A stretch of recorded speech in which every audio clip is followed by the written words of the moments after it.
श्रीमान मदन लाल जी, श्रीमान श्याम नारायण जी एवं श्रीमती संतोष जी। मेरा निवेदन आप मंच पर स्थान ग्रहण कर मेरा प्रेरित करेंगे।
मातृ प्रणाम 1 2 3। सन 1526 में बाबर के सेनापति मीर बाकी द्वारा श्री राम जन्मभूमि मंदिर को ध्वस्त किया गया था। तत्पश्चात लंबे संघर्ष तथा तुलसी पीठाधीश्वर जगत गुरु श्री रामभद्राचार्य जी द्वारा उच्चतम न्यायालय में पुराणों और शास्त्रों से तर्क प्रस्तुत करने के पश्चात हिंदुस्तान की अनेक पीढ़ियों का देखा हुआ स्वप्न आज साकार होने जा रहा है। जी हाँ,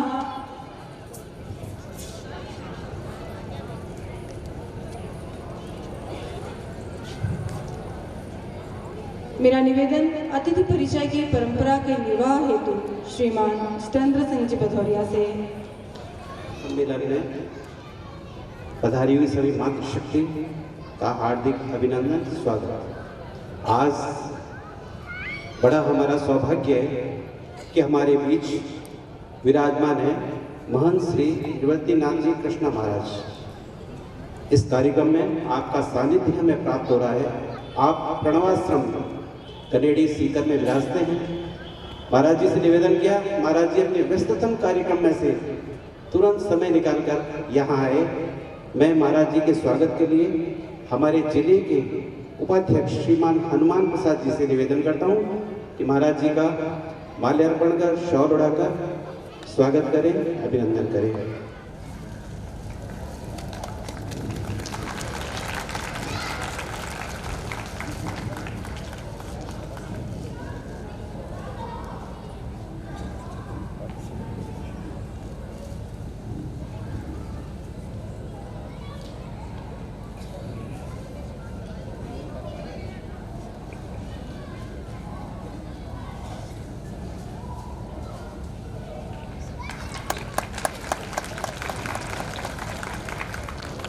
आज के कार्यक्रम की अध्यक्षता कर रही है श्रीमती डॉक्टर कमला शर्मा।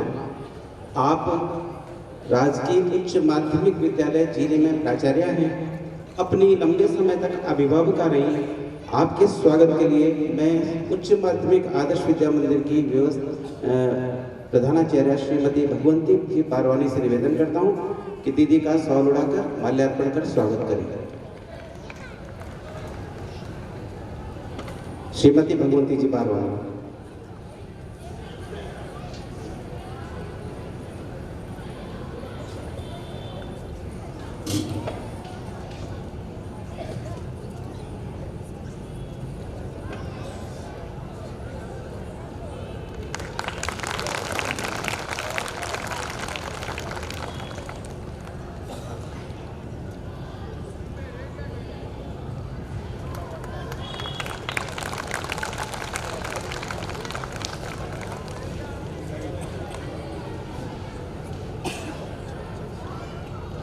मंच पर ही विराजमान श्रीमान मदन लाल जी प्रजापत, आप शिक्षाविद हैं, चूरू विरासते हैं।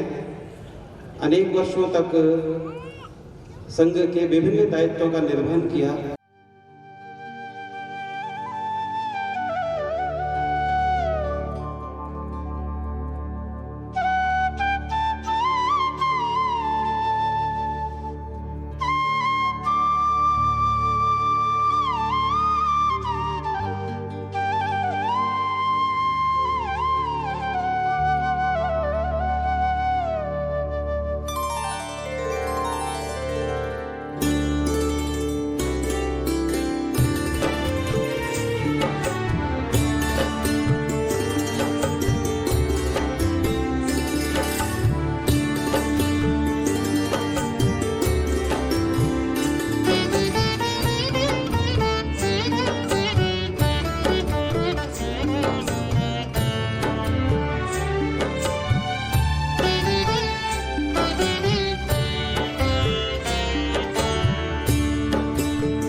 दादा जी, खुशबू जी और रीटा जी। इस प्रश्नोत्तरी में निर्णय की भूमिका में भी श्रीमती पुष्पा जी शेखावत हैं।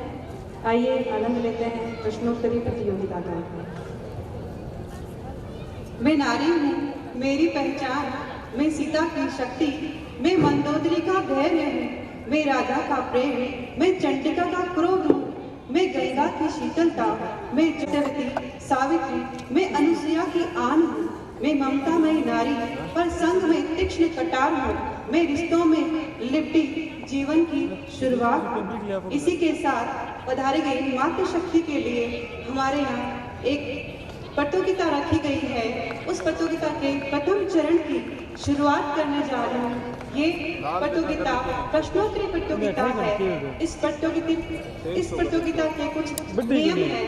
इस नियम में एक नियम ये शामिल है कि जो एक बार आंसर दे देता है उसकी दोबारा बारी नहीं आएगी। लेकिन आप सभी माताएं हैं, सभी बहनें हैं जो आए हैं, पधारे हैं, उन सभी को मौका दिया जाएगा। इसी के साथ मेरा पहला प्रश्न, चूरू जिले में गदेरवा कौन से लोक देवता की पूजा की जाती है? गोगाजी महाराज। बिल्कुल सही आंसर है आपका, गोगाजी महाराज की पूजा की जाती है। दीदी के लिए जोरदार तालियों से गड़गड़ाहट से स्वागत किया जाए। बहुत बहुत धन्यवाद।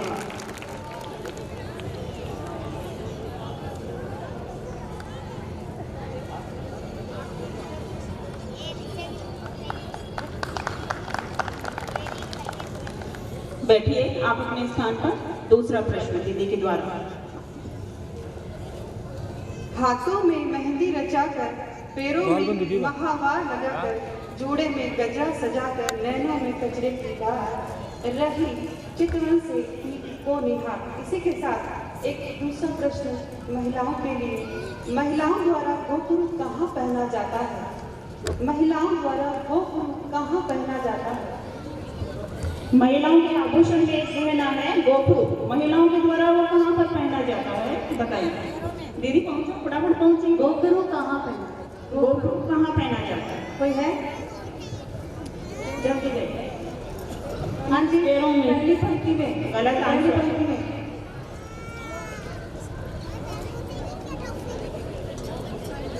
दीदी जो उत्तर दे रहे हैं वो अपने स्थान पर खड़े होकर उत्तर दें ताकि हमें भी ध्यान में आ जाए। हाथों में नहीं, गलत गलत।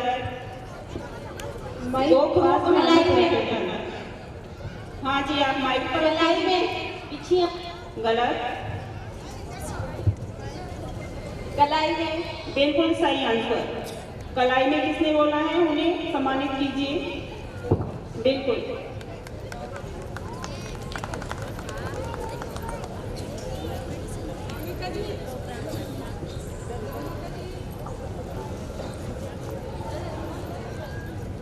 प्रतियोगिता के अगले प्रश्न की ओर ध्यान दें। अगला प्रश्न है, दीदी बीच में पीछे भी जाइए, कुछ दीदी आगे रहिए, कुछ पीछे रहिए तुरंत। तीसरा प्रश्न है, भारत की पहली महिला राष्ट्रपति कौन थी और वह किस जिले से थी? भारत की पहली महिला राष्ट्रपति कौन थी और वो किस जिले से थी? माताओं से निवेदन, हाथ पूरा खड़ा करें। हाथ ऊपर कीजिए, दीदी तुरंत प्रभाव से वहां पहुंचे। महिला राष्ट्रपति कौन थी और वो राजस्थान? पट्टिका देवी सिंह पाटिल। बिल्कुल सही। कहाँ से संबंधित थी? चलो आपका सही मान लिया जाता है, प्रतिभा देवी सिंह पाटिल। दे दीजिए उन्हें उनका उपहार। दीदी ये बताना चाहता हूँ कहाँ से? सहवर्धन हेतु नहीं, एक से ही आएगा उत्तर, दो से नहीं आएगा। एक ही जने देंगे, पूरा उत्तर देंगे तो। चौथा प्रश्न है, चूरू जिले के कलेक्टर का नाम बताइए। अपन जिस जिले में निवास कर रहे हैं उस जिले के जिला कलेक्टर, जिलाधीश कौन है, उनका नाम बताइए। दीदी पीछे जाइए, पीछे किसी भी महिला का नाम नहीं आए, पीछे जाइए, पीछे भी नंबर आना राहुल चाहिए।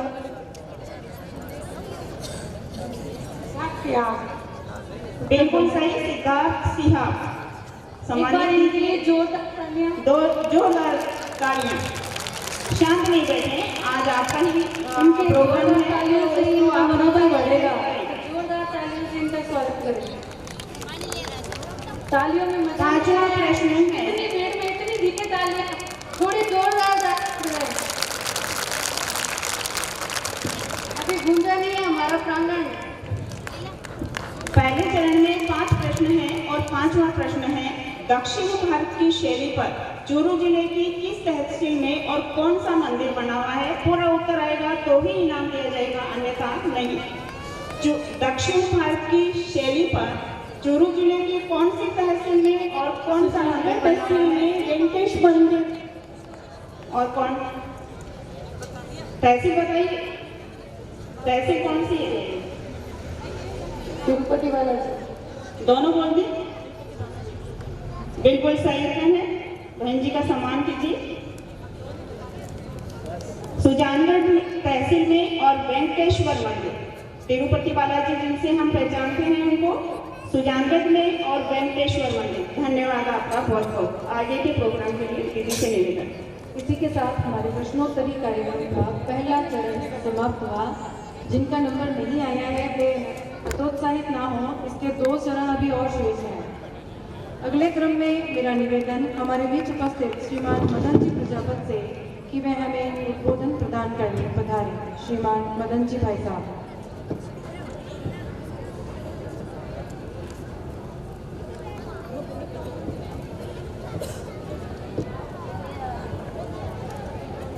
उद्बोधन हेतु मेरा निवेदन श्रीमान मदन जी भाई साहब से हमें उद्बोधन प्रदान करने पधारें।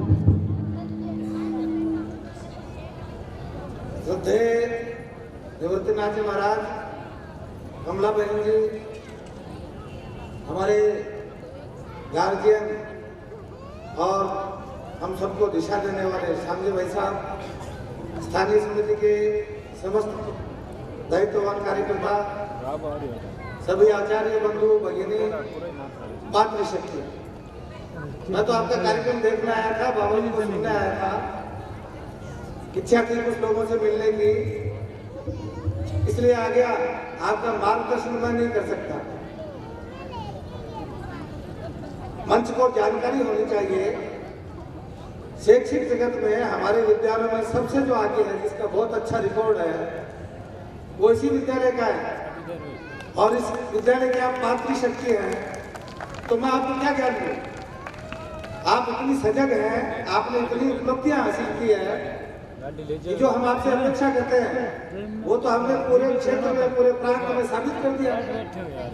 तो सबसे ज्यादा जागरूक, सबसे ज्यादा सचेत और विशेष रूप से इस 21वीं सदी में मातृशक्ति का दायित्व तो कुछ और बढ़ गया है। आपको थोड़ा सावधान होना पड़ेगा और मुझे पूरा विश्वास है मातृशक्ति तो सावधान रहती है। माँ बच्चे को सुलाती है, खुद जगती है, और उस समय की जो मन स्थिति होती है वो मन स्थिति का कोई वर्णन करे तो अधूरा वर्णन है। सब प्रकार की पीड़ाएं, उनमें कौन कौन सी पीड़ाएं हो सकती है, वो सारी पीड़ाएं वहन करके वो माता का रूप धारण करती है। फिर उसका क्या दायित्व है वो बताने की आवश्यकता नहीं है। फिर भी आधुनिक युग है, हमको सचेत रहना पड़ेगा। जैसा लोकसभा में और चर्चा चली तो ध्यान में आया कि हम जब सोते रहते हैं तब पता नहीं क्या क्या अनर्थ हो जाता है। जब हम जग रहे होते हैं तब तो हम सावधान रहेंगे, लेकिन जब हम सो रहे हैं उस समय हमारे बच्चे क्या कर रहे हैं, क्योंकि आज उसके हाथ में आपने इतना ताकतवर हथियार दे दिया है कि उससे कुछ भी संभव है, कुछ भी अनर्थ हो सकता है और उसका बहुत ज्यादा अर्थ भी है।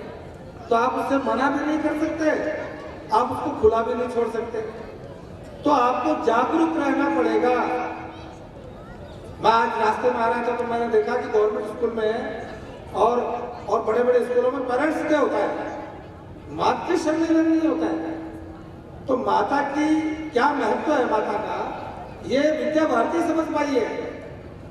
जो हम करना चाहते हैं कई बार हमको श्रेय मिलता है, हम उसके पूरे हकदार नहीं है, क्योंकि मैं आचार्यों को, दीदियों को, सबको कहता रहता हूँ।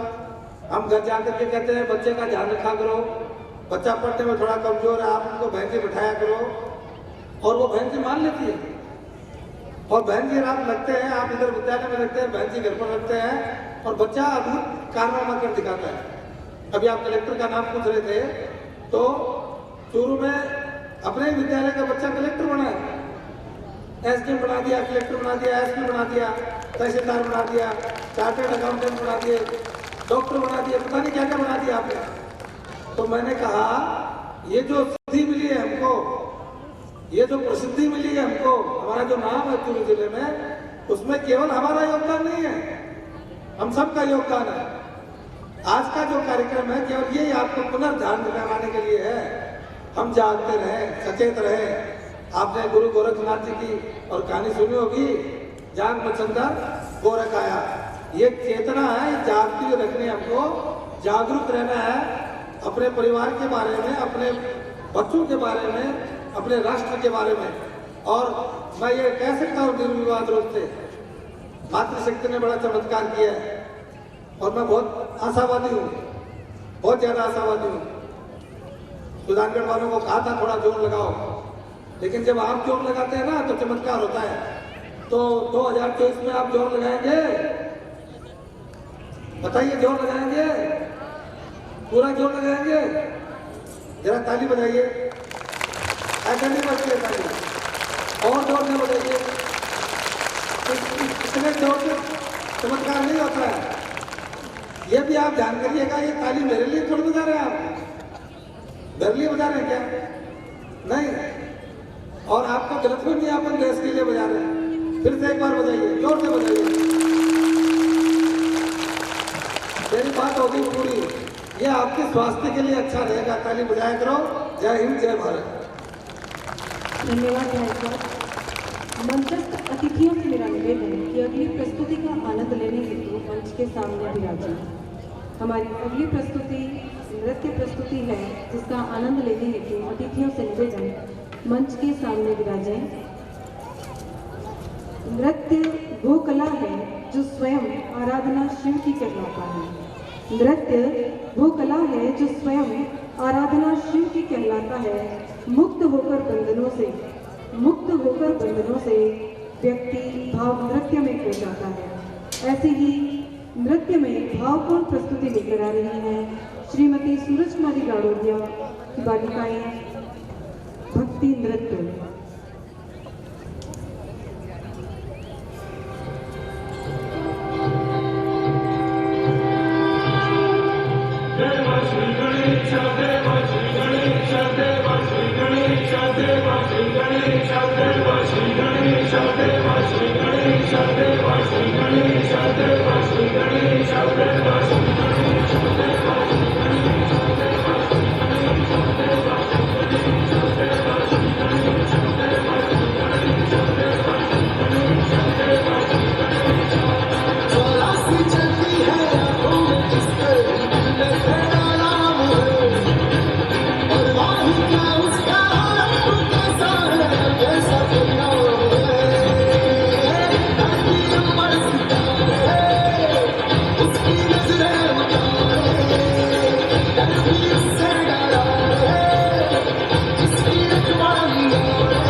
बहुत ही सुंदर प्रस्तुति के पश्चात गाड़ोदिया संकुल अपनी शैक्षणिक, सांस्कृतिक, खेल, अध्यात्म तथा विविध गतिविधियों के लिए अलग ही पहचान रखता है।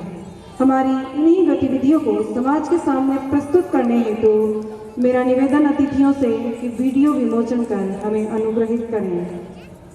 मेरा समस्त अतिथियों से निवेदन, वीडियो विमोचन हेतु पधारें। इस संक्षिप्त वीडियो में हमारे विद्यालय से संबंधित समस्त गतिविधियों को शामिल किया गया है। स्क्रीन की ओर आप सभी देखेंगे वीडियो का विमोचन।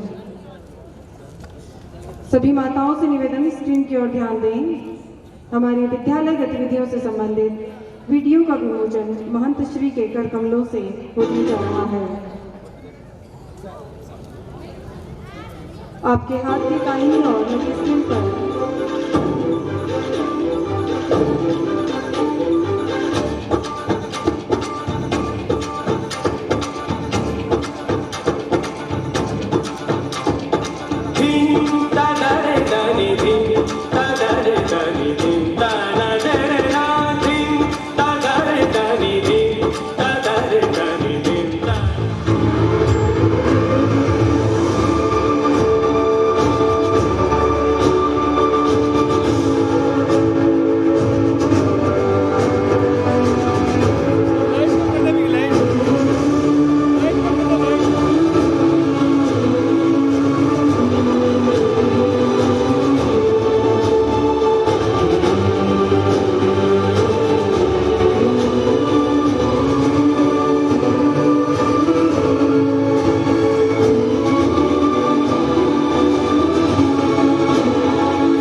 अपनी अगली प्रस्तुति लेकर आ रहे हैं भैया नारायण तुनवाल। भैया का एकल गीत माता पिता को समर्पित है।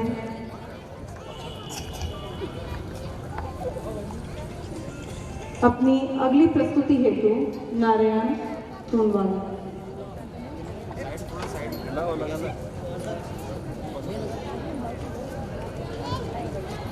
घुटनों से रेंगते रेंगते कब पैरों पर खड़ा हुआ, तेरी ममता की छांव में न जाने कब मैं बड़ा हुआ। काला टीका दूध मलाई, काला टीका दूध मलाई, आज भी सब कुछ वैसा है।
श्री मदन लाल जी, राखी जी, कमला जी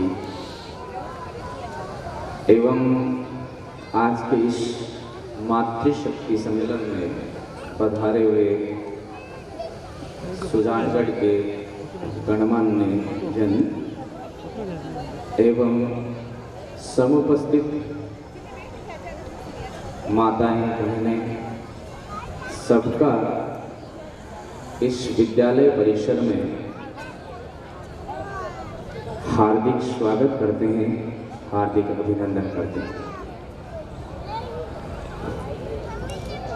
बहुत ही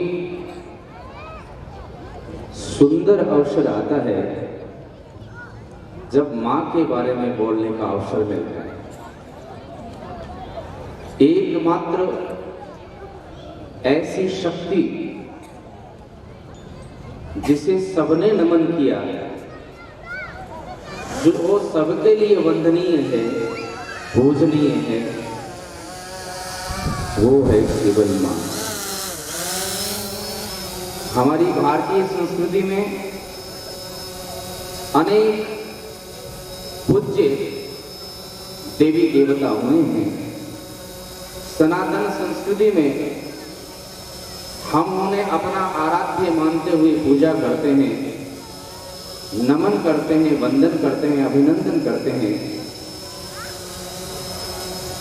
लेकिन उन देवी देवताओं ने भी जिसको नमन किया है वो है माँ। बड़ा सुंदर शब्द यहाँ लिखा हुआ है, मातृशक्ति सम्मेलन। कभी कभी मुझे ये लगता है कि मातृ के साथ यदि शक्ति का समायोजन किया जा रहा है तो इसका तात्पर्य ये है कि वो द्विगुणित हो जाती है।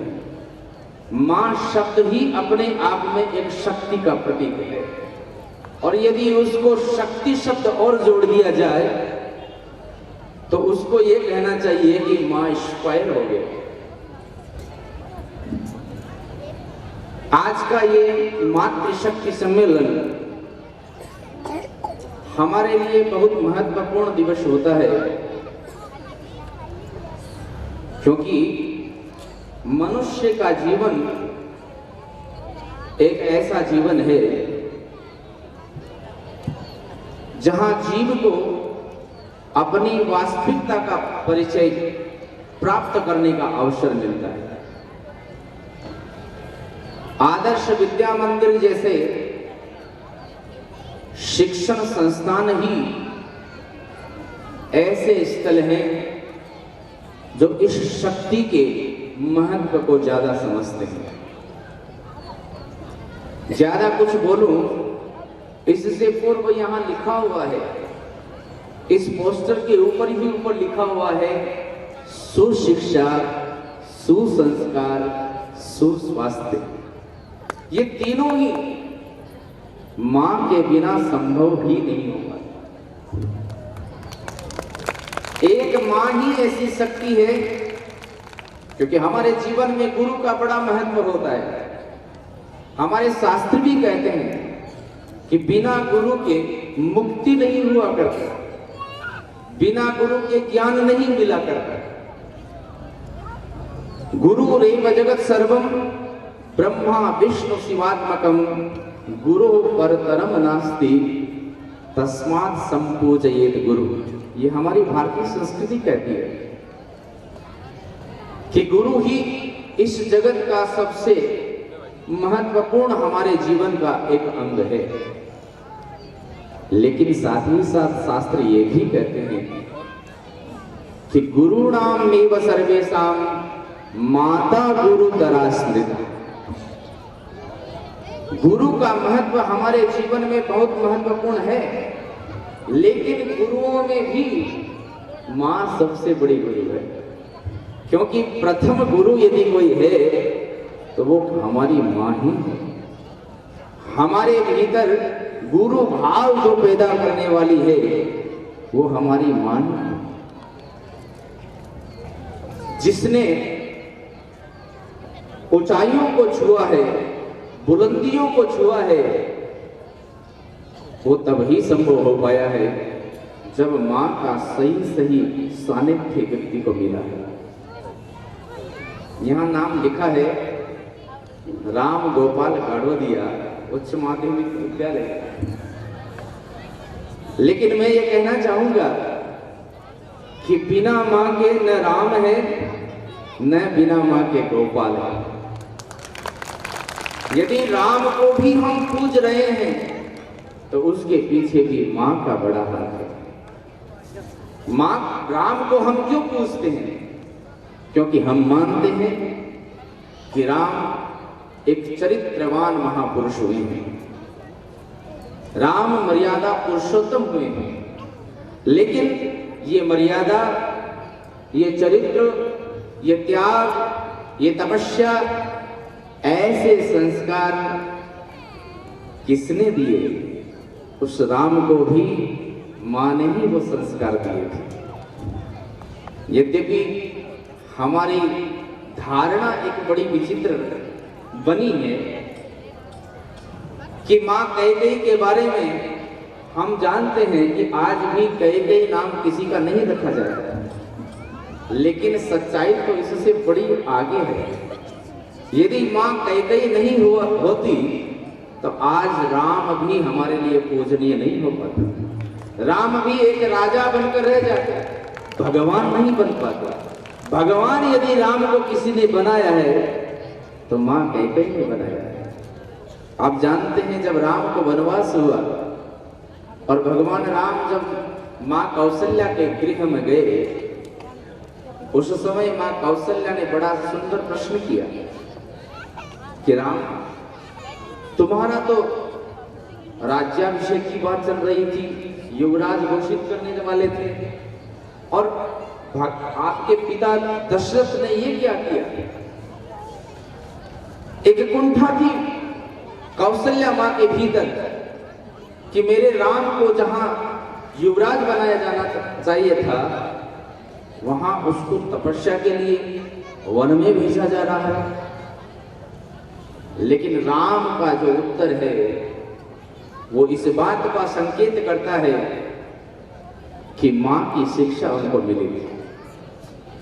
राम ने ये नहीं कहा कि मेरे पिता ने मुझे वनवास दिया है, मेरे पिता ने मेरे साथ अन्याय किया है।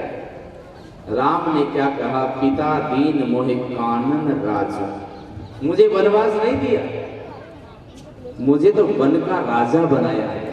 अयोध्या की तो एक सीमा है, अयोध्या एक विशेष परिधि में बंधी हुई है, लेकिन वन तो असीम होता है। मेरे जो पिताजी दशरथ जी हैं, यदि ये मुझे युवराज बनाते तो मैं केवल एक सीमित क्षेत्र का राजा बनता, लेकिन मेरी मां कैकेयी ने तो मुझे असीम वन का राजा बनाया है। कहने का तात्पर्य यह है कि मां के बिना ऐसे संस्कार आना बड़ा असंभव है। इसलिए जो लिखा है सुशिक्षा सुसंस्कार, संस्कार ही शिक्षा का प्रतीक है। आज हमारी शिक्षा जो है वो मात्र साक्षरता बनती जा रही है, हम साक्षर होने को शिक्षित मानते जा रहे हैं। इसीलिए हमारे मनीषियों ने चिंतन मनन करके एक नई शिक्षण पद्धति अब प्रारंभ की है, जो विद्यालय आदर्श विद्या मंदिर में हमें उपलब्ध हो रही है। आप सब जानते हैं इस बात को कि हमारी भारतीय संस्कृति में मां का इतना बड़ा विशेष महत्व रहता है कि पूरे 12 महीने में 4 बार नवरात्रि आती है, और नवरात्रि में मां का ही विशेष रूप से पूजन किया जाता है, आराधना की जाती है, और उन्हें हम नवरात्रि कहते हैं। नवरात्रि में हमारी एक धारणा है कि दुर्गा के 9 रूपों का हम आराधन करते हैं। ये 9 रूप क्या है, क्यों हम 9 दिन तक नवरात्रि मनाते हैं? इसके पीछे भी मां की शक्ति का एक प्रतीक छुपा हुआ है। आज मैं थोड़ा इस पर विचार करना चाहूंगा आप सब लोगों के साथ मेरे विचार साझा करना चाहूँगा। माँ दुर्गा के रूप में हम माँ की शक्ति को कैसे पहचान सकते हैं? दुर्गा के 9 रूप, पहला रूप है सृजन शक्ति का। केवल और केवल इस जगत में माँ ही ऐसी शक्ति है जो सृजन कर सकती है। ब्रह्म ने एको हम बहुश्याम की परिकल्पना करते हुए इस सृष्टि की रचना की और सर्वप्रथम पुरुष को बनाया। लेकिन पुरुष को बनाने के पश्चात सृष्टि का और ज्यादा विस्तार नहीं हुआ। जब सृष्टि का विस्तार नहीं हुआ तब ब्रह्म ने एक कल्पना की और उस कल्पना का नाम है नारी शक्ति। उस नारी शक्ति को ब्रह्म ने वो शक्ति दी जो केवल सृजन कर सकती है। मां के बिना सृजन इस सृष्टि में कहीं भी हुआ नहीं। और सृजन करने में कितना बड़ा त्याग है मां का, ये भी हमें बहुत समझने की आवश्यकता है।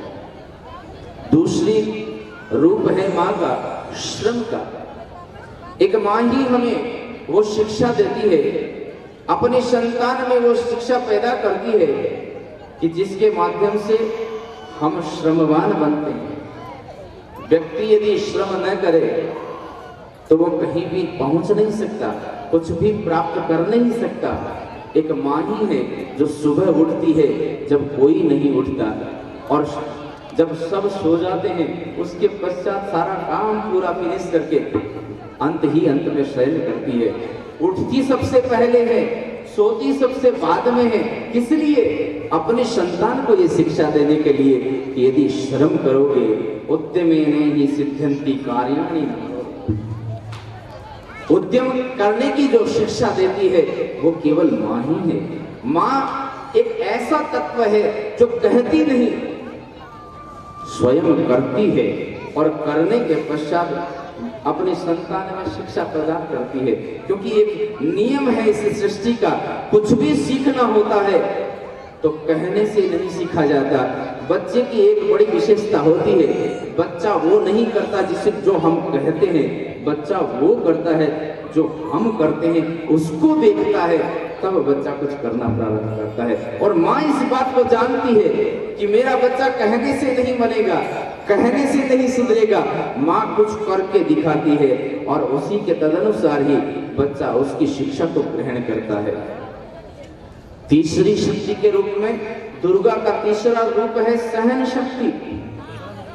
एक तत्व ऐसा है केवल इस जगत में जो सहन करना, सहन करना, सहन करना, केवल सहन करना जानता है, और वो है नारी शक्ति। जब से पैदा होती है तब से लेकर के सब कुछ सहन करती है। व्यंग्य भी सहन करती है, क्रोध भी सहन करती है, दुत्कार भी सहन करती है। आप सब जानते हैं माताएं यहाँ विराजित हैं, जब किसी के घर में लड़की पैदा होती है ना तो सबसे पहले वहीं से शुरुआत हो जाती है सहन करने की।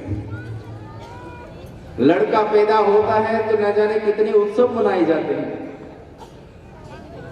आज तो हमें इसकी बड़ी आवश्यकता है कि हम जब हमारे घर में बालिका उत्पन्न हो तो उसका भी उत्सव मनना चाहिए, और मनाया जा रहा है, मनता जा रहा है। लेकिन समझने की बात तो ये है ही कि उत्सव मनाने के पश्चात भी पूरा यदि हम संपूर्ण जीवन देखें तो नारी का पूरा जीवन केवल सहन करने के लिए ही बना हुआ है।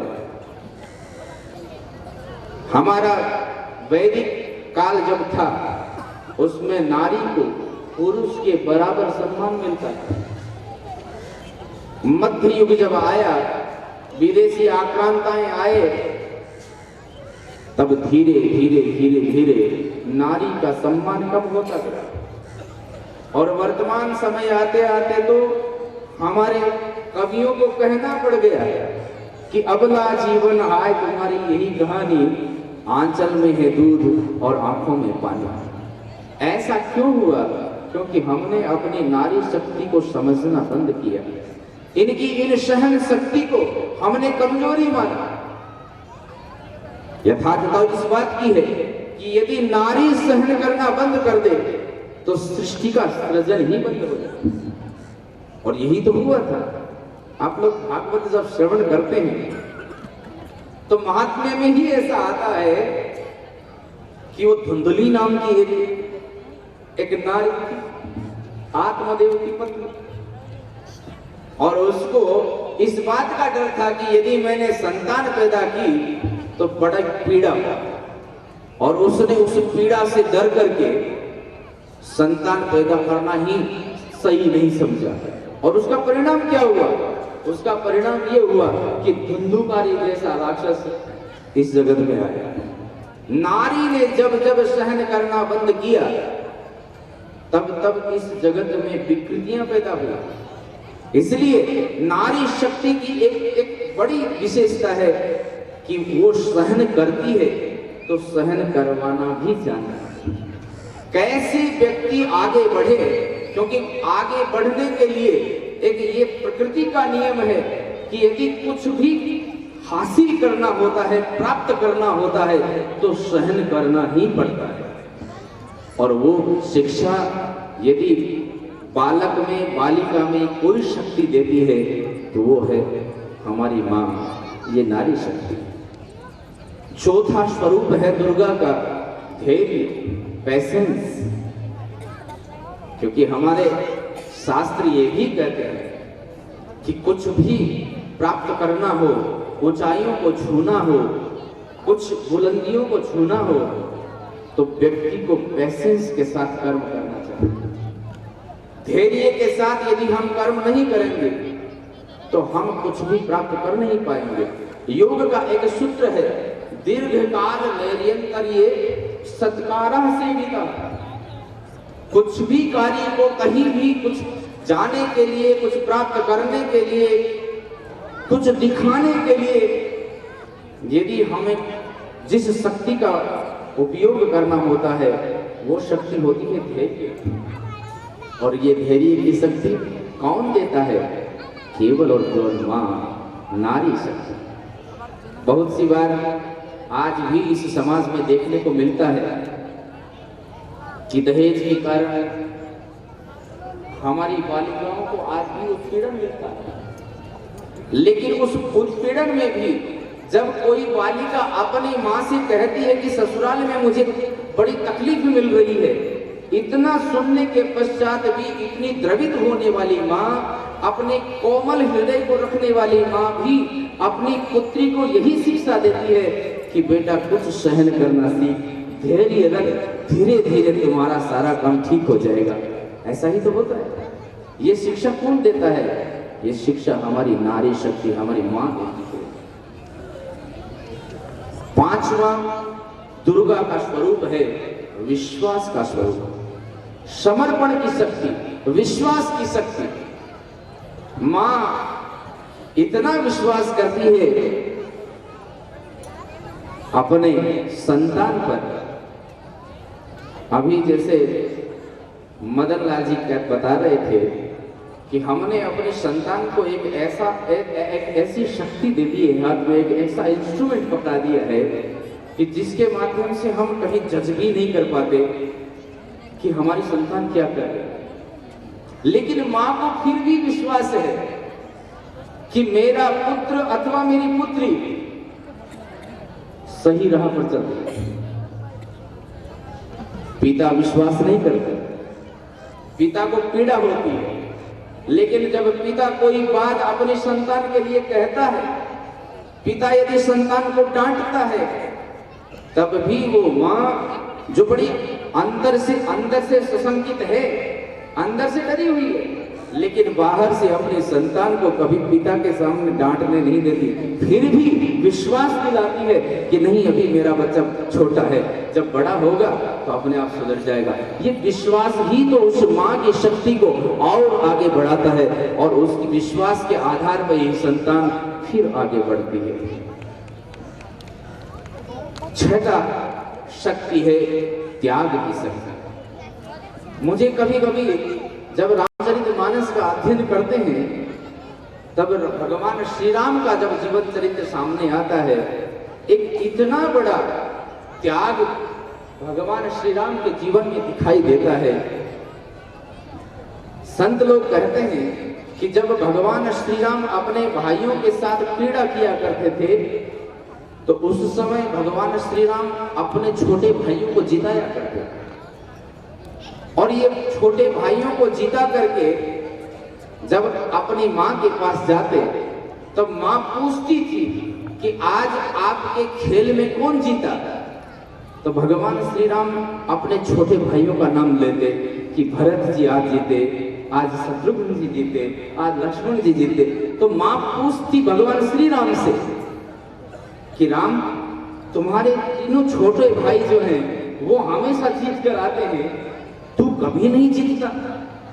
तब भगवान श्री राम ने कहा, माँ तुम्हारी जो शिक्षा दी हुई है, जब मेरे भाई जीतते हैं तो मैं तो स्वयं जीता हुआ ही हूं। किसने दी ये शिक्षा भगवान श्री राम को? माँ ने। और उसी का परिणाम था कि अयोध्या त्यागते हुए भी भगवान श्री राम ऐसे अयोध्या का त्याग करते हैं। उस समय जब वनवास दिया जाता है तो उसके लिए एक कवि बड़ा सुंदर रूपक देते हैं कि मानो एक पक्षी अपने पके हुए पंखों को छोड़ता है, जैसे मोर अपने मोर पंख को छोड़ देता है, किसी प्रकार का मलाल नहीं होता, किसी प्रकार की पीड़ा नहीं होती। ऐसे ही भगवान श्री राम भी अयोध्या को छोड़ करके चले गए, मानो कि अयोध्या उनकी थी ही नहीं। और केवल अयोध्या का त्याग नहीं, इसके साथ साथ जब वनवास में गए हैं तो अन्न का भी त्याग किया है, अपनी सुविधाओं का भी त्याग किया है। और फिर अंत तो गत्वा जब माँ सीता का पुनरागमन हो गया और उसके पश्चात भी देखा कि नगरी में अभी मर्यादा का पूरा पूरा पालन नहीं हो पा रहा है, कहीं न कहीं व्यक्तियों के मन में हमारे प्रति कोई न कोई दुर्भाव पैदा हो रहा है, तो उस समय भगवान श्री राम ने माँ भगवती जगदम्बा सीता का भी त्याग करने में गुरेज नहीं। ये त्याग की भावना किसने दी? केवल माँ और केवल माँ ने। आठवीं शक्ति है पालन की शक्ति। इस जगत में सृजन करने का देवता यदि ब्रह्मा है तो पालन के देवता विष्णु है। और हम जब वंदना करते हैं तो त्वमेव माता च पिता त्वमेव, त्वमेव बंधु च सखा त्वमेव। ये त्वमेव माता च पिता त्वमेव ये किसके लिए आया है? मैं तो बहुत बार इस बात को कोट करता हूं कि ये भगवान की आराधना नहीं है, ये भगवान का सूत्र नहीं है, श्लोक नहीं है, भगवान की आराधना करने का श्लोक नहीं है। त्वमेव माता च पिता त्वमेव ये जो श्लोक है वो माँ के लिए ही है, क्योंकि माँ ही वो शक्ति है जो सृजन भी करती है तो पालन करना भी माँ ही जानती है।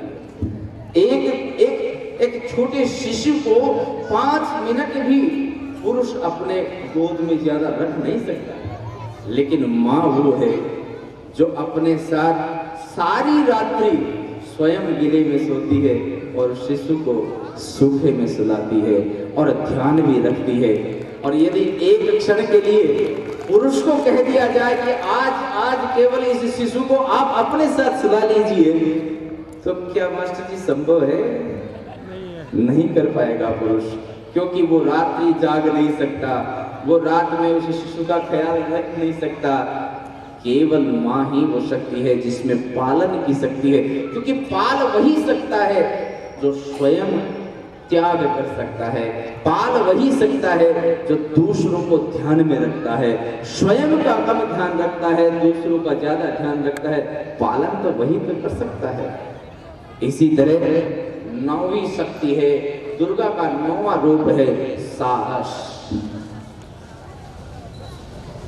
देखने में माताएं बड़ी निर्बल लगती हैं, लोग मानते भी यही हैं कि नारियों में उतनी ताकत नहीं होती, उतना बल नहीं होता, लेकिन सच्चाई भी यही है कि यदि माँ साहसी नहीं होती तो विज्ञान कहता है कि जब प्रजनन होता है, संतान पैदा होती है, उस समय न जाने कितनी हड्डियां टूटती हैं, इतना दर्द हुआ करता है। यदि ये साहस माताएं न करें तो ये सृष्टि भी आगे संचालित नहीं हो सकती।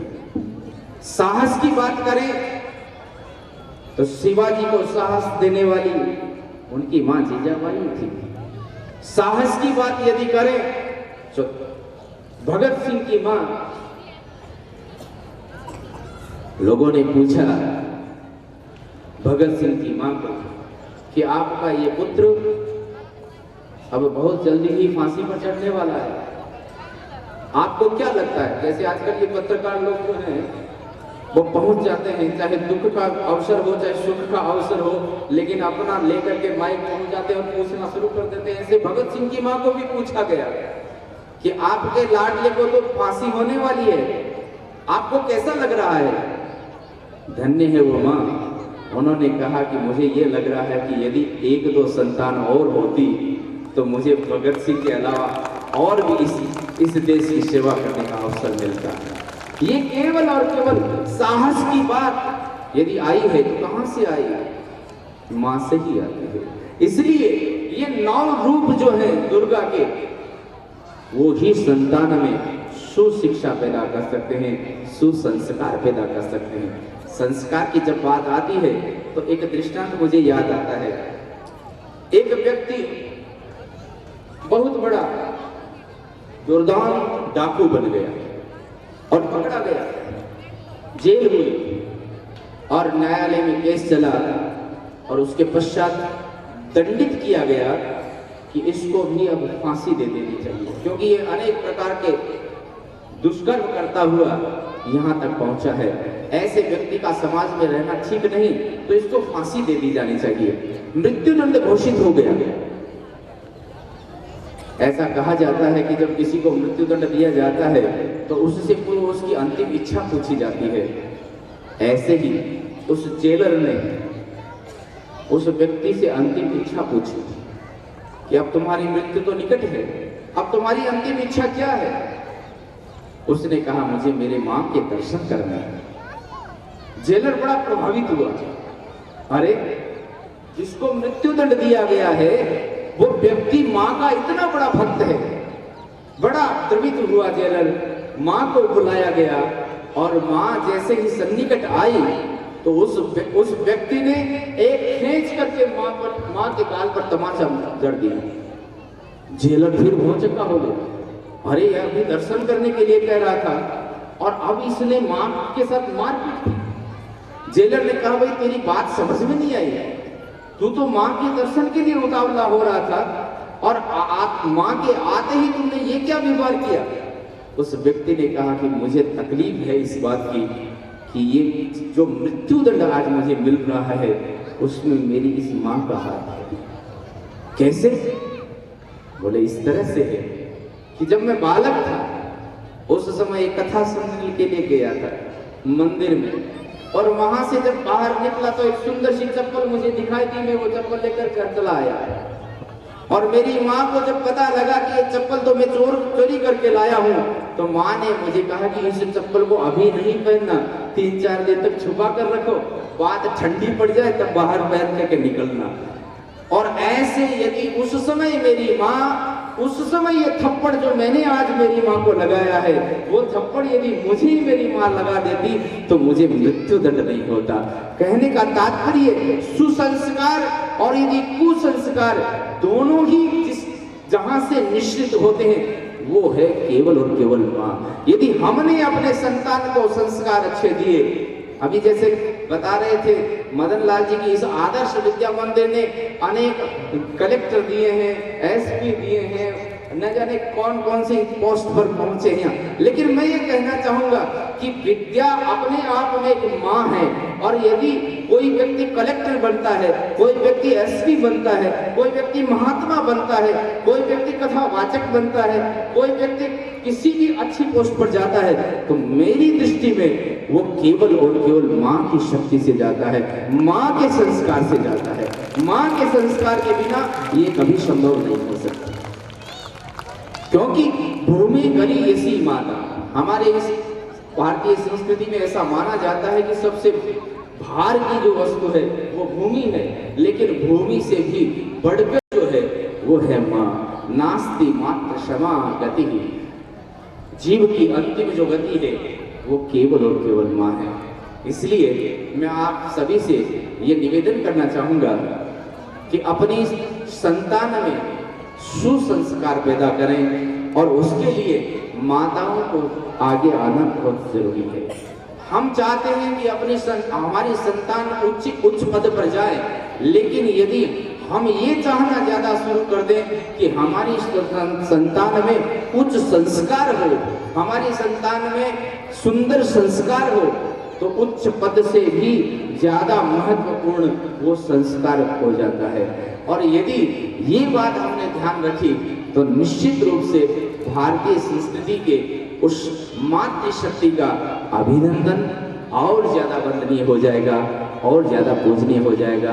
इन्हीं शब्दों के साथ मैं सभी मातृशक्ति को बारंबार प्रणाम करता हुआ एक निवेदन करता हुआ अपनी वाणी को विराम देना चाहूँगा कि आप अपनी संतान को संस्कार भी दें और साथ ही साथ संतान में आध्यात्मिकता का भी प्रसार करें। केवल जागतिक रूप ही नहीं, सांस्कृतिक रूप से भी, सामाजिक रूप से भी, आध्यात्मिक रूप से भी आपकी संतान समृद्ध हो, आपकी संतान उन्नत हो, ऐसा भाव रखते हुए यदि आप अपनी संतान का पालन पोषण करेंगे तो निश्चित रूप से हमारा भारतवर्ष पुनः अपनी ऊंचाइयों को छुएगा, पुनः गरिमामयी पद को प्राप्त करेगा। इन्हीं शब्दों के साथ आप सभी को बहुत बहुत साधुवाद। हरिओम दर्शन। धन्यवाद श्री। कार्यक्रम को आगे बढ़ाते हुए मेरा निवेदन गुरुजी से कि पुनः एक बार अतिथि परिचय हेतु पधारें। हमारे कार्यक्रम की विशिष्ट अतिथि के रूप में विराजमान श्रीमान संतोष जी मेघवाल मातृशक्ति के रूप में हमारे मंच पर विराजमान हैं। आप बीरासर की प्रधान हैं और वर्तमान में सुजानगढ़ विधानसभा क्षेत्र से भारतीय जनता पार्टी की प्रत्याशी रही हैं। मैं आपके माल्यार्पण के लिए श्रीमती पुष्पा जी से निवेदन करता हूं कि माल्यार्पण करें और हमारे समिति के माननीय अध्यक्ष जी से निवेदन करता हूं कि वे शौर उड़ाकर संतोष जी का स्वागत करें।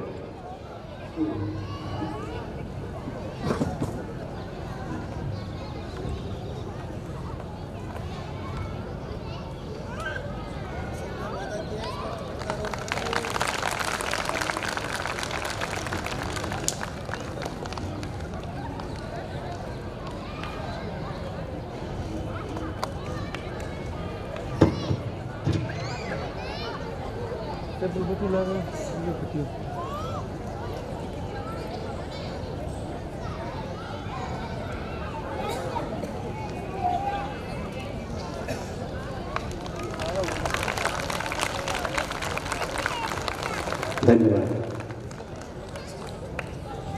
मातृ सम्मेलन के इस अवसर पर मेरा निवेदन श्रीमती संतोष जी मेघवाल से है कि समस्त मातृशक्ति का मार्गदर्शन करने पधारे हैं।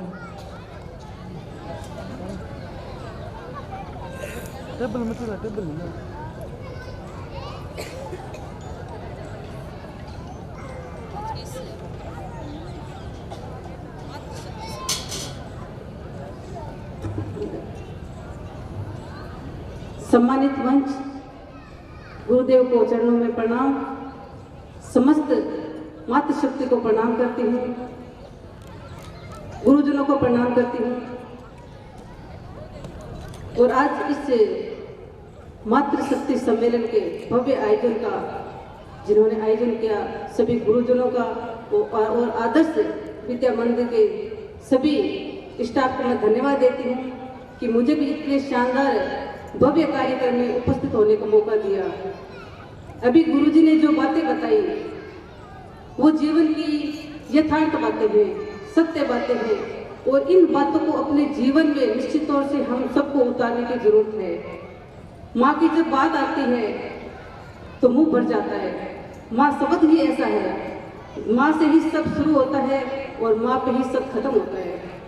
माँ एक ऐसी शक्ति है जो सभी दुखों को सहन करके और जीवन में उच्च पद को कैसे प्राप्त करे, अपने जीवन को कैसे सफल बनाए, वो शिक्षा देती है। माँ प्रथम गुरु है। माँ से ही बच्चे को वो सब सीखने का मौका मिलता है जिससे वो जीवन में सही और गलत को पहचान सकता है। गुरुजी ने एक एक बात हमें बताई और बड़े विस्तार से बताई। मुझे कम समय मिला लेकिन मैं धन्य होगी गुरुजी की बातों को सुनकर। मैंने भी अपने जीवन को आज पहचाना है कि माँ क्या होती है। गुरुजी ने बताया कि माँ त्याग करती है, तपस्या करती है, सहन करती है, साहस के साथ में आगे बढ़ती है, लेकिन कभी उफ तक नहीं करती।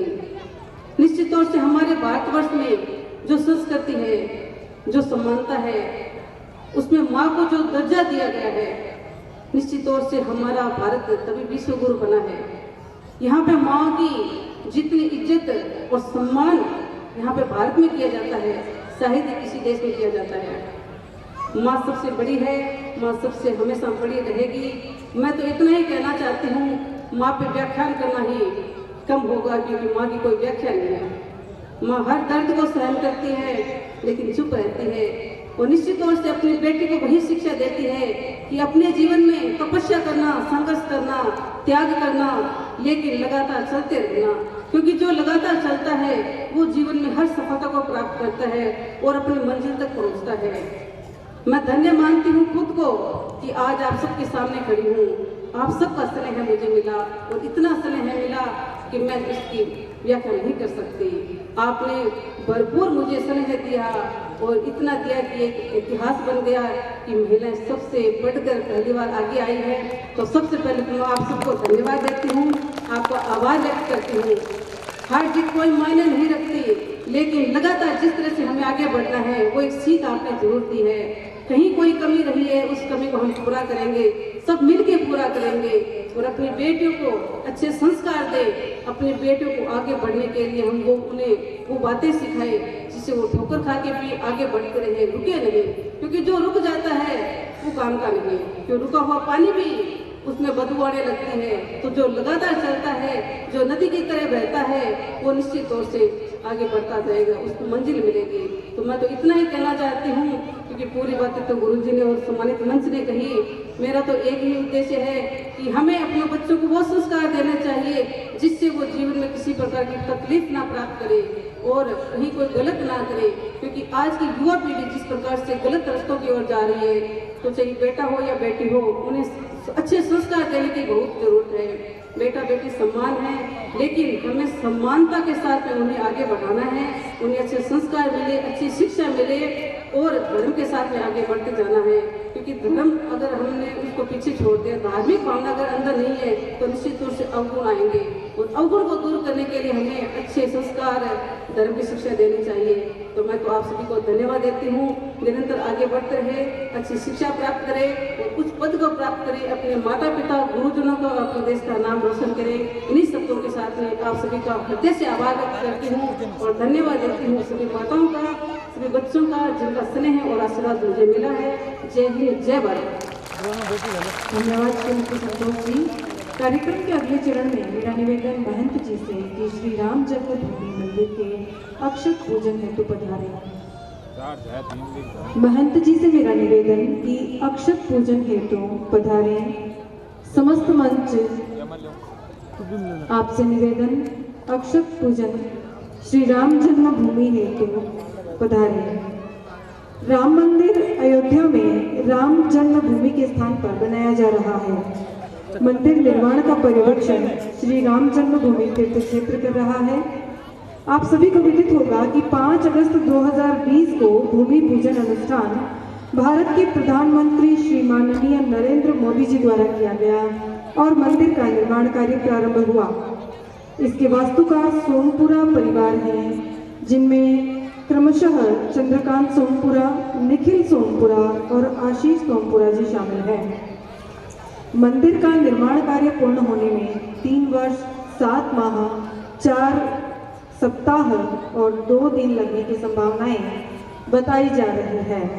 हम सभी के जीवन का यह स्वर्णिम अवसर है, क्योंकि इस अवसर को देखने के लिए हमने एक लंबा संघर्ष देखा है, एक लंबी प्रतीक्षा की है। लगभग 550 वर्षों के संघर्ष के बाद आज पुनः श्री राम जन्मभूमि पर भव्य राम मंदिर का निर्माण होने जा रहा है।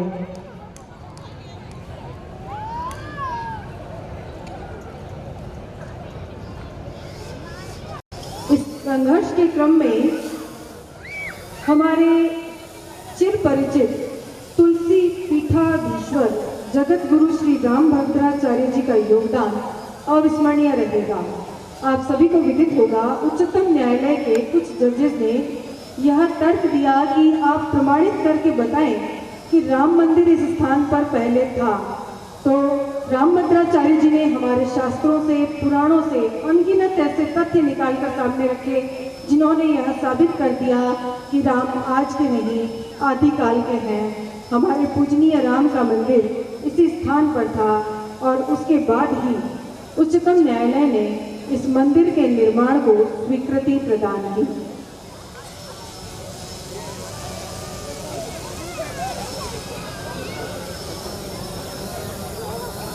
मेरा निवेदन श्रीमान सुभाष जी पारिक से है कि अति संक्षिप्त उद्बोधन देकर हमें अनुग्रहित करें। श्रीमान सुभाष जी पारिक।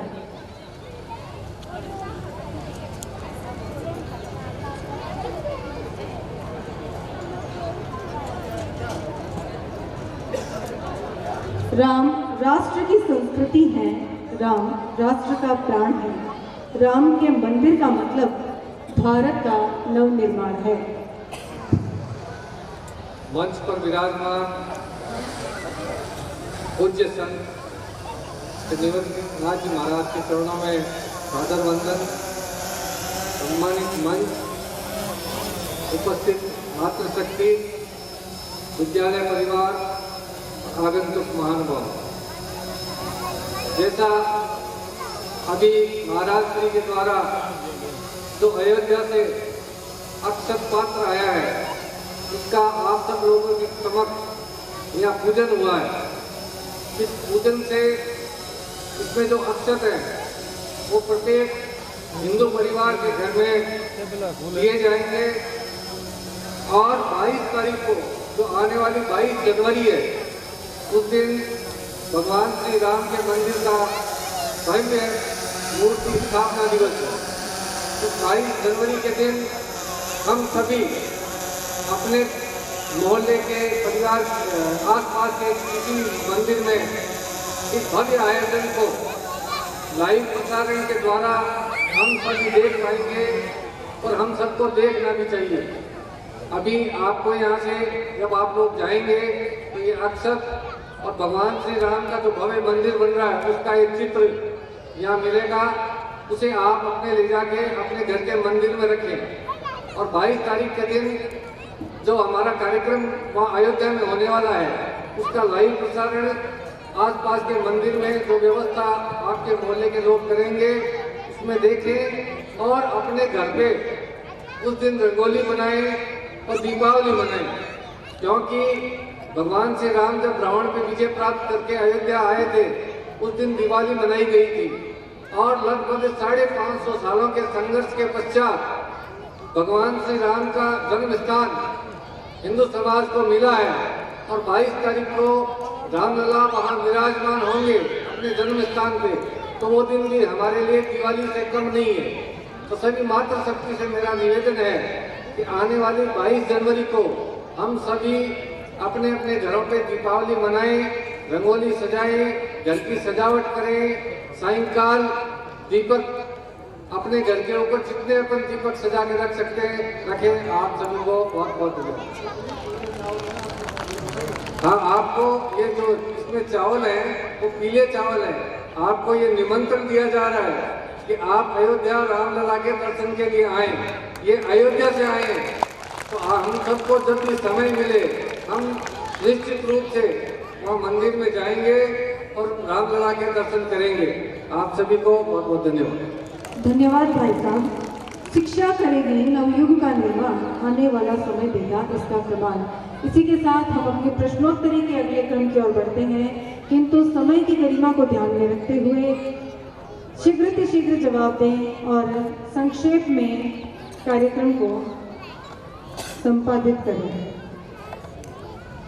मेरा निवेदन पुष्पा जी से कार्यक्रम को आगे बढ़ाएं। अगला प्रश्नोत्तरी के अगले चरण में है। प्रश्न है कि राष्ट्रीय स्वयंसेवक संघ की स्थापना किसने की? प्रश्न पुनः सुनिए। राष्ट्रीय स्वयंसेवक संघ की स्थापना किसके द्वारा की गई?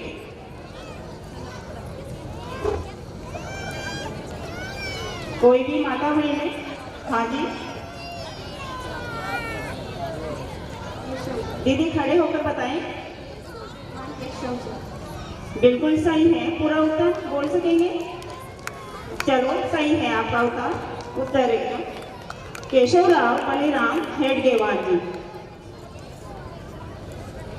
अगला प्रश्न है, सुजानगढ़ की सुप्रसिद्ध कथावाचक का नाम बताइए। सुजानगढ़ की सुप्रसिद्ध कथावाचक का नाम बताइए। खड़े होकर। जया किशोरी जी। बिल्कुल सही है आपका उत्तर, जया किशोरी जी सुजानगढ़ की सुप्रसिद्ध कथावाचक। अगला प्रश्न है, नीलकंठ पक्षी किस त्योहार पर इस पक्षी का दर्शन करना शुभ माना जाता है? नीलकंठ पक्षी का दर्शन कौन से त्योहार पर शुभ माना जाता है? हाँ जी दशहरा। बिल्कुल सही, दशहरा।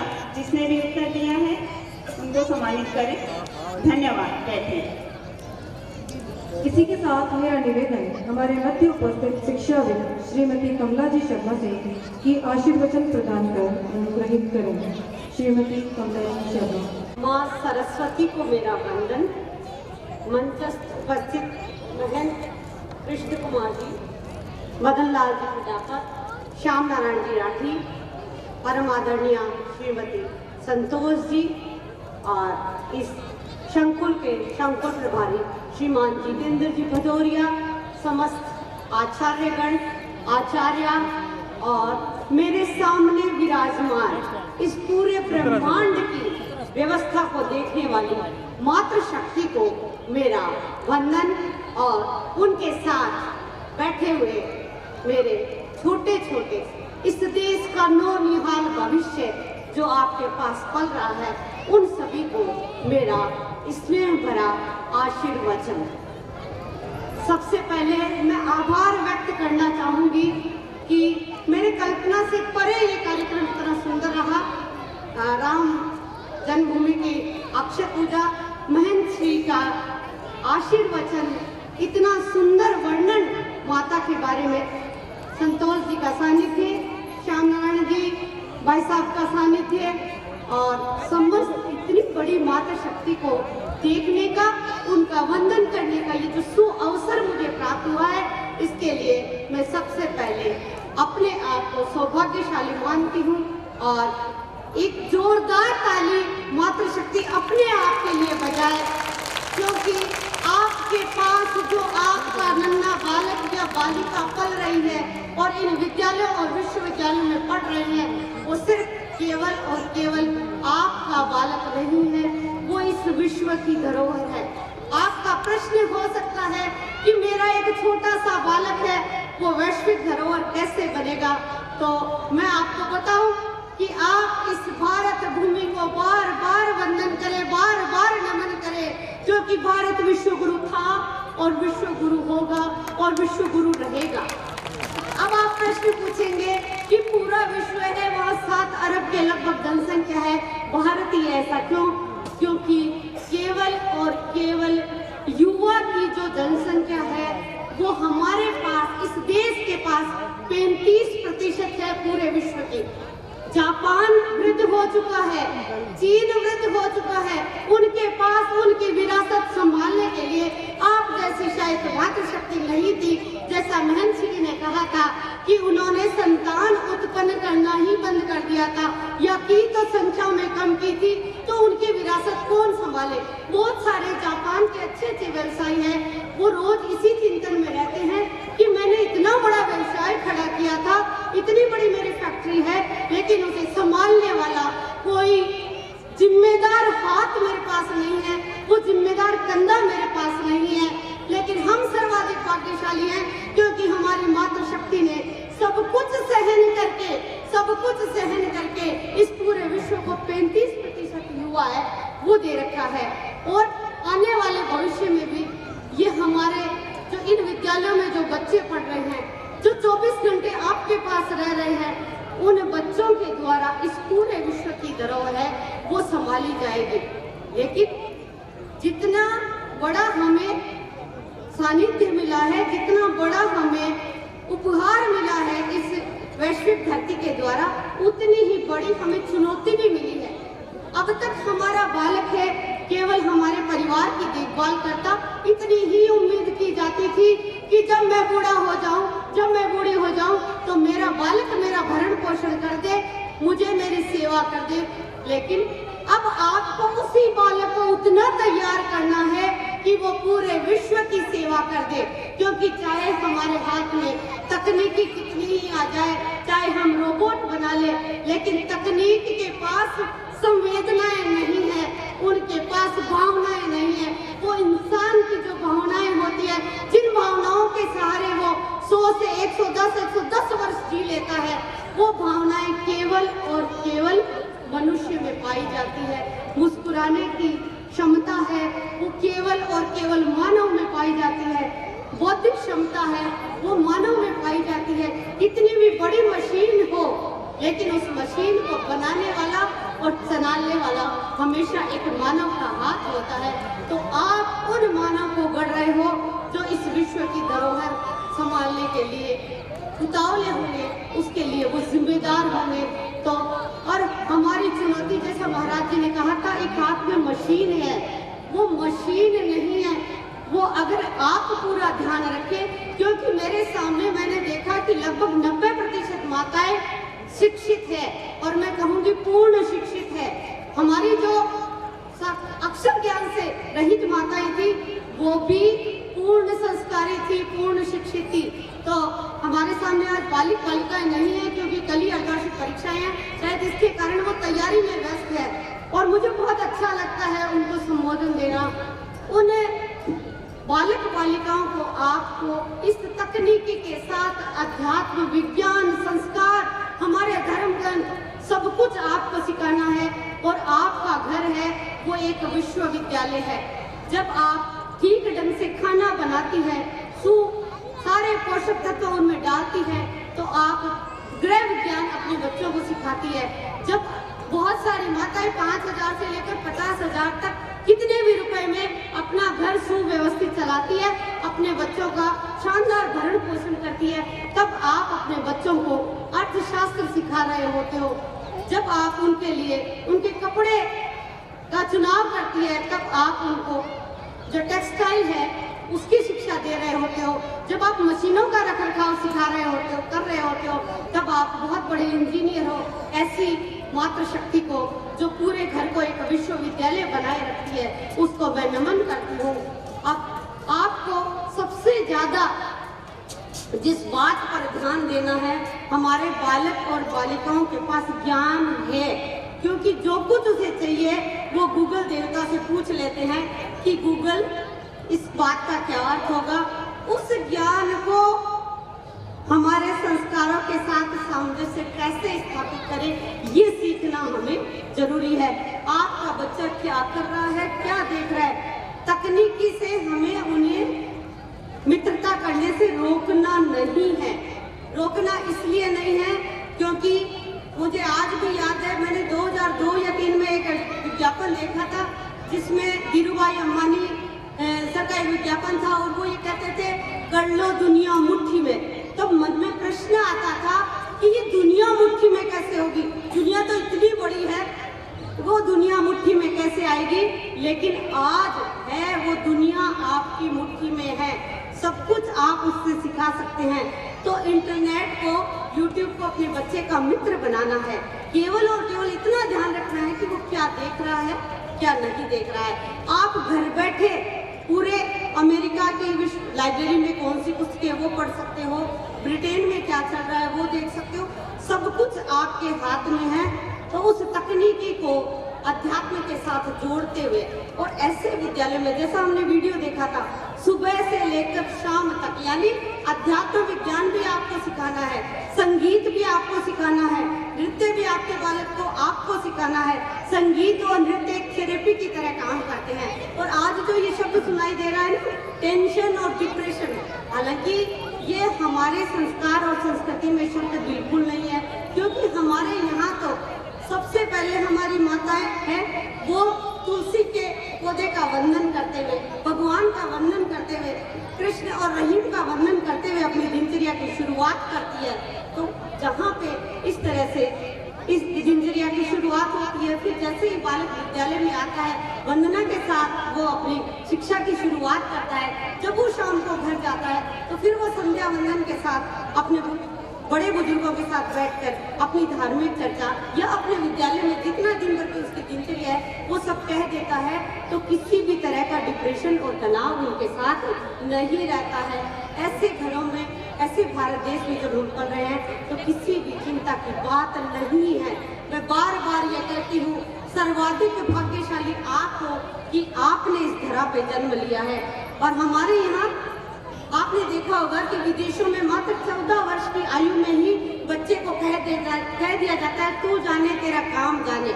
और अपने यहाँ देखो कि दादी नानी जब तक उसका दोहिता पोता परपोता जब तक वो जीती है तब तक अगर वो काबिल नहीं बन जाता तब तक वो उसके लिए प्रयास करती रहती है। ऐसी मातृ शक्ति हमारे पास है तो हमें किसी भी बात की चिंता करने की आवश्यकता नहीं है। माता के बारे में नयनश्री ने बहुत एक ऐसे कहते हैं पूरा एक शोध ग्रंथ लिखा जा सकता है माँ के ऊपर। उनकी सार बातें हैं वो बनाई थी, बता दी हमें, तो उसके बारे में शायद ज़्यादा मैं नहीं कह सकती, क्योंकि आपके सामने बोलने का मतलब है कि सूरज को दीपक दिखाने के समान होगा। और जैसा ये अभी कुछ समस्याएं आपके सामने आ रही है, उन समस्याओं का समाधान का हिस्सा हमें बनना है। आजकल बालकों में जो सबसे बड़ी समस्या है, क्रोध बहुत अधिक बढ़ गया है। तो क्रोध केवल और केवल वो वातावरण से ही नहीं सीख रहा, उन्हें खान पान में जो हम भोजन उनको खिला रहे हैं उसमें ऐसे पेस्टिसाइड्स, ऐसे केमिकल्स हैं जिनसे हम नहीं बचा पा रहे हैं। उनके कारण भी उनको अधिक क्रोध आता है। तो हमें उसका सब्स्टिट्यूट ढूंढना है, हमें उनका समाधान ढूंढना है कि हम बच्चे के खान पान में और क्या शामिल करें कि हमारे बच्चे के जो ये उद्वेग हैं, जो अधिक उद्वेग आ रहे हैं, वो उद्वेग शांत हो जाए। ऐसे कई जो ट्रिक्स है वो आप सीखें, सिखाएं। और आप बहुत भाग्यशाली हैं, आप इसे सुशिक्षा, सुसंस्कार और सुस्वास्थ्य जिनका लक्ष्य है, ऐसे विद्यालय प्रांगण में आप अपने बालक बालिकाओं को भेज रहे हो, तो किसी तरह की चिंता की कोई बात नहीं है। मैं कोई बहुत बड़ा व्याख्यान देने वाले नहीं हूँ, आप में से ही एक बालक की बस माता हूँ। जो कुछ महसूस करती हूँ वो आपके सामने है, वो मैंने बताने का प्रयास किया है। और भाग्यशाली इसलिए हूँ कि मेरे पास प्रतिदिन कम से कम 500 से 550 बालक बालिकाएं हैं। वो आते हैं तो हम उनसे सीखते हैं, सिखाते हैं और अपनी दिनचर्या है वो पूरी कर लेते हैं। समस्त मातृशक्ति को मेरा वंदन, नमन, इस भारत भूमि को मेरा वंदन। धन्यवाद, आभार। धन्यवाद श्रीमती कमला जी। इसी के साथ मेरा निवेदन धन्यवाद ज्ञापन के लिए श्रीमान श्याम नारायण जीरा जी से। विद्यालय की समस्त गतिविधियां हमारे YouTube चैनल ADM सुजानगढ़ पर उपलब्ध हैं, आप सभी वहां से देख सकते हैं। आज के इस कार्यक्रम में हमें आशीर्वाद मार्गदर्शन करें बधाई की महाराज डॉक्टर कमला जी शर्मा, डॉक्टर प्रधान श्री संतोष मेघवाल, हमारे जिला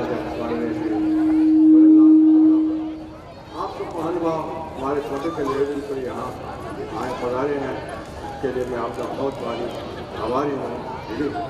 और यह सब आप सब लोगों का स्नेह का ही प्रभाव है कि इतनी भारी संख्या में मातृशक्ति यहाँ पधारी है और उन्होंने सारे कार्यक्रम को बहुत शांतिपूर्वक करा।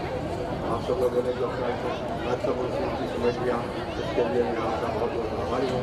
एक सूचना जरूर देना चाहता हूँ कि यदि कोई विशेष फिल्म नहीं आया तो जो यहाँ पे फोटो खींचने के लिए जो ड्रोन चल रहा था, इस आश्रम में अपने विद्यालय में जो किया हुआ ड्रोन अगले कार्यक्रम में आप देखेंगे।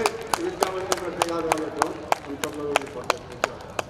मेरा कहने का अब यह है कि सामान्य जो शिक्षा है उसके साथ साथ विज्ञान की और भिन्न विषयों की शिक्षा भी विद्यालय में की जाती है। ये सब आप लोगों के सहयोग से संभव है। आपका पुनः पुनः धन्यवाद, आभार कि इसे लंबे समय तक विस्तार करने महात्मा गांधी। समस्त माताओं से निवेदन, एक बार अपने स्थान पर बैठे हैं। कल्याण मंत्र के लिए कल्याण मंत्र स्थिति। सर्वे भवन्तु सुखिनः, सर्वे सन्तु निरामया, सर्वे भद्राणि पश्यन्तु, मा कश्चित् दुःखभाग् भवेत्। ओम शांति शांति शांति। मातृशक्ति सम्मेलन पधारे हैं, किस प्रकार का संदेश है? हाँ, मेरा संदेश यही है सबसे बड़ा कि वर्तमान समय में हमें अपनी नारी शक्ति को वैदिक युग की स्थिति में ले जाना चाहिए, क्योंकि भारतीय संस्कृति में एक युग वैदिक युग जो रहा है उसमें माताओं को बड़ा सम्मान रहा है और माताएं जो हैं बहुत शिक्षित हुआ करती थी और पुरुष और नारी में किसी प्रकार का भेद नहीं हुआ करता था। और उस समय आप सब जानते हैं कि जो ऋषि हुए हैं तो उन ऋषियों की पत्नियां भी मनीषियां हुई हैं। और ऐसी स्थिति में धीरे धीरे जब मध्ययुगीन स्थिति बनी उसमें माताओं का, नारियों का सम्मान और उनका स्थान जो है वो थोड़ा धीरे धीरे गिरता चला गया। और वर्तमान समय आते आते तो भ्रूण हत्या तक होने लग गई और यहाँ तक कि दहेज की इत्यादि की जो